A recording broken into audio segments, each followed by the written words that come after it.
গাজর কুচি, আলু কুচি আর এখানে মাংস দিয়ে কিন্তু এখানে সেদ্ধ করে নিতেছি। ভালোভাবে সেদ্ধ করা হয়ে গিয়েছে। এখন পানি ঝরিয়ে রেখে এখন আবার পানি দিয়েছি কড়াইতে। আর এই দেখো এই ড্রাগন নুডলস রান্না করব।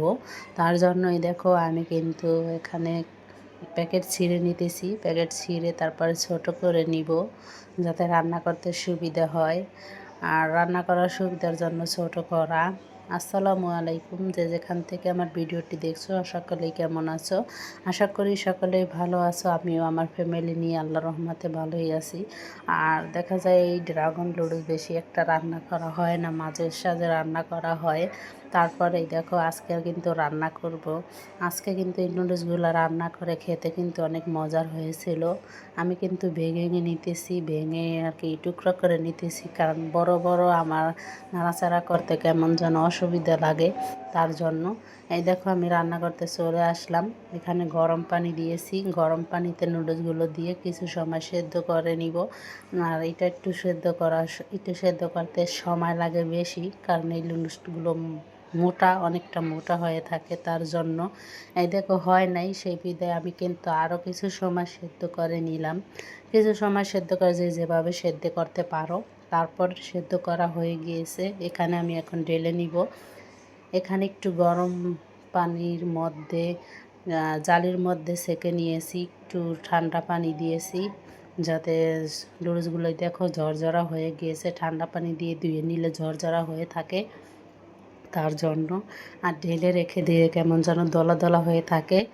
আর একটু ঠান্ডা পানি দিয়ে একটু ধুয়ে নিলে দেখা যায় ঝরঝরা হয়ে যায়। এখন আমি রান্না করব। রান্না করার জন্যই দেখো আমি কিন্তু পেঁয়াজ হালকা করে একটু ব্রাউন কালার করে ভেজে নিয়েছি। তার মধ্যে কিন্তু মশলাগুলো দিয়েছি। মশলাগুলো দিয়ে ভালোভাবে নেড়ে চেড়ে কষিয়ে নিব 10 মিনিটের মতো। এখানে মশলা দিয়ে কষানোর পরে মশলাতে একটু হালকা হলুদের গুঁড়ো দিয়েছি যাতে একটু কালার আসে। এই মানে সবজির মধ্যে একটু কালার আসে। যে সবজি ঘরে ছিল সেই সবজিগুলোও দিয়েছি। আর তোমরা চাইলে ক্যাপসিকাম আরও অনেক ধরনের সবজি, বরবটি, যেমন যে যেটা খেতে পছন্দ করো সবজি অ্যাড করা যায়।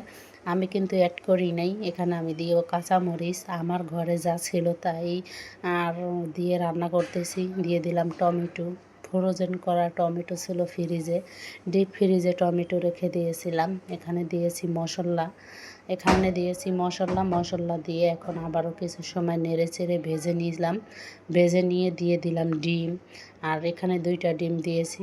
ডিম দিয়ে এখন আমি নেড়ে চেড়ে ভেঙে সব কিছু মিলিয়ে নিব।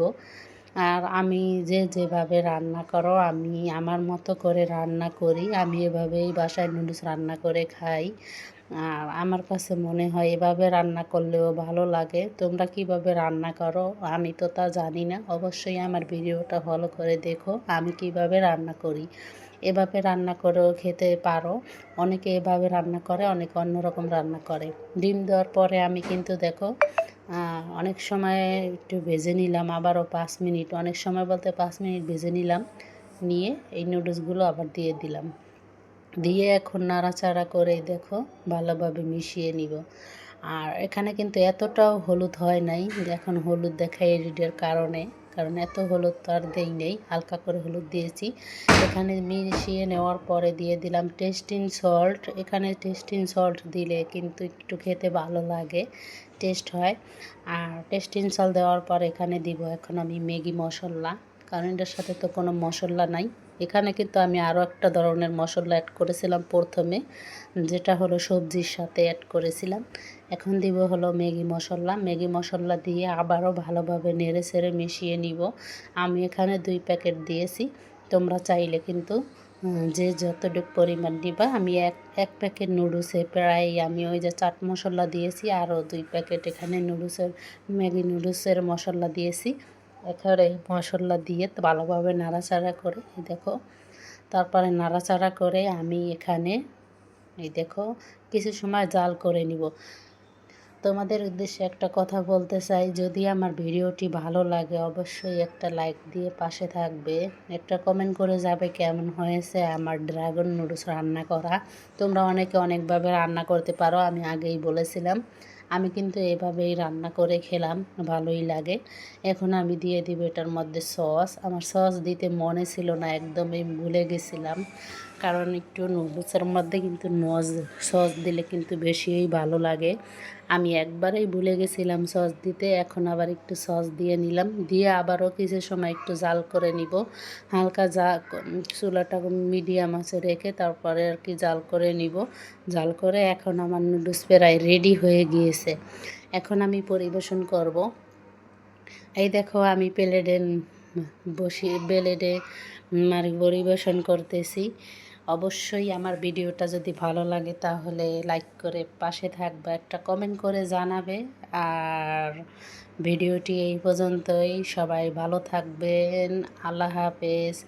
সবার জন্য অনেক অনেক শুভকামনা, সবার জন্য দোয়া।